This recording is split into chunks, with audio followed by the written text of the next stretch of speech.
Kalian pasti sudah tidak asing lagi dengan I.R. Soekarno, pahlawan nasional Indonesia yang merupakan presiden pertama Republik Indonesia.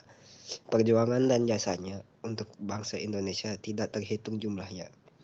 Bahkan, kehebatannya tidak hanya terkenal di dalam negeri, namun sampai internasional. Sosok Soekarno memiliki tempat tersendiri bagi masyarakat Indonesia dan memberikan banyak teladan bagi bangsa.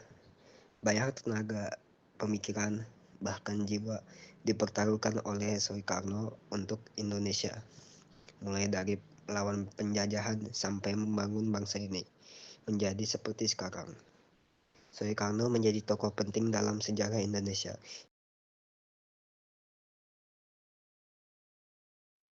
Berikut ini penjelasan singkat biografi I.R. Soekarno yang perlu diketahui sebagai generasi bangsa agar dapat memetik nilai-nilai positif dari kisah sang proklamator. Kehidupan pribadi I.R. Soekarno. I.R. Soekarno atau yang akrab dipanggil Bung Karno lahir pada 6 Juni 1901 di Surabaya, Jawa Timur dengan nama kecilnya Kusno Sosro di Harjo dan wafat pada tanggal 21 Juni 1970 di Jakarta. Bung Karno adalah anak dari pasangan Raden Soekemi Sosro di Harjo dan Ida Ayu Nyoman Rai. Karena sakit-sakitan, Soekarno kecil dirawat kakaknya bernama Raden Harjo di Kromo di Tulungagung.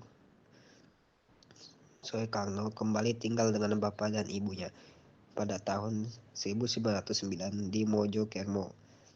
Di Mojokermo itulah sang ayah ditugaskan sebagai kepala RST Inlandse School dan Soekarno pun sekolah di tempat. Tanggal 1911, Soekarno pindah lagi ke ILS yang setara dengan sekolah dasar yang khusus dipersiapkan untuk masuk Hogre Burger School di Surabaya tahun 1915. Soekarno pun menamatkan sekolah di ILS dan kemudian tinggal di rumah sahabat ayahnya, Haji Olemar Said Sejominoto atau Hos Cokro Aminoto yang merupakan pendiri Serikat Islam. Sejak itu, Soekarno Mulia mengenal dunia perjuangan yang akhirnya membuatnya sangat ingin berjuang bagi bangsa Indonesia. Di kediaman Cokro Aminoto, Soekarno muda mulai belajar banyak politik dan banyak berlatih pidato. Di sanalah Soekarno mulai kenal dan berinteraksi dengan tokoh-tokoh hebat seperti Dr. Dowes Dekker Tipto, Magu Kusumo, dan Ki Hajar Dewantara. Merekalah pemimpin organisasi National Independent Party pada saat itu. Bersekolah di HBS memberi banyak pengalaman dan pelajaran bagi Soekarno hingga akhirnya lulus pada tahun 1921. Dan setelah itu, Soekarno pun kembali pindah tempat tinggal, yakni ke Bandung, dan tinggal bersama Haji Sanusi untuk melanjutkan pendidikan di THS, jurusan Teknik Sipil atau kita kenal sebagai kampus ITB. Di sanalah Soekarno mendapatkan gelar insinyur dengan lulus pada tanggal 25 Mei 1926. Soekarno diwisuda bersama dengan 18 unsur lainnya, tepat saat Dies Natalis ITB yang ke-61 pada 3 Juli 1926. Menurut Prof. Jacob Clay, sebagai ketua fakultas di kampus tersebut, menyatakan kebanggaannya karena ada 3 insinyur orang Jawa, yakni Soekarno, Anwari, dan Soetejo, dan gelar insinyur dari daerah lainnya. Di masa hidupnya, Soekarno telah menikahi sejumlah perempuan, yakni Fatmawati, Hartini, Ratna Saridewi, Kartini Manopo, Haryati, Yurike Sager, dan Heldi Dafar. Atas pernikahannya tersebut, Soekarno dikarunia 11 orang anak. Sebagai keturunan Soekarno, pada akhirnya juga ada yang mengikuti jejak sang ayah di dunia politik Indonesia, yakni putrinya yang bernama Megawati Soekarno Putri. yang pernah menjabat sebagai Presiden kelima RI, Ratchaburi Soekarno Putri, dan Sukmawati Soekarno Putri. Putranya yang pertama dengan Fatmawati, Guntur Soekarno Putra, justru tidak terjun ke dunia politik seperti dirinya dan adik-adik perempuannya. Perjalanan politik I.R. Soekarno. I.R. Soekarno bahkan sudah terjun ke dunia politik sejak usianya masih sangat muda.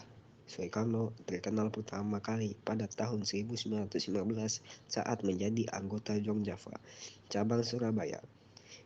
Kebanyakan organisasi di Indonesia, menurut Soekarno, masihlah Jawa sentris yang hanya memikirkan kebudayaan saja. Hal itulah yang membuat Soekarno perlu menjawab tantangan tersebut. Karena kesedihannya tersebut, Soekarno pun memberikan pidato menggunakan bahasa Nyoko, bahasa Jawa yang kasar, dalam rapat pleno tahunan Jong Java di Surabaya. Tak berselang lama, setelah sebulan rapat tersebut, Soekarno mencetuskan gagasan untuk membuat surat kabar Jong Java menggunakan bahasa Melayu, bukan bahasa Belanda.